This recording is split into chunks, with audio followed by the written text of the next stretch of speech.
आज चाहिँ म तपाईहरुलाई एकदमै हेल्दी अनि जाडोमा खाने मिठो मकैको सुप बनाउन देखाउन गइरहेको छु। यो मकैलाई चाहिँ फाल्की मकै भनिन्छ।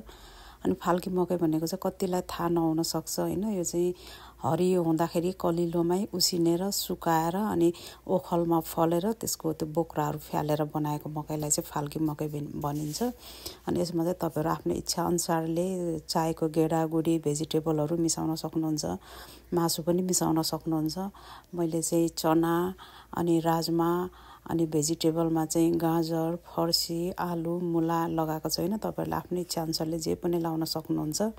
अनि मान्छेहरुले चाहिँ यसलाई फ्राई गरेर पनि बनाउँछ, तर म चाहिँ त्यो फ्राई गरेर तरकारी जस्तो बनाएर हैन, मलाई चाहिँ एकदम पुरै बोइल गरेर बनाएको मन पर्छ।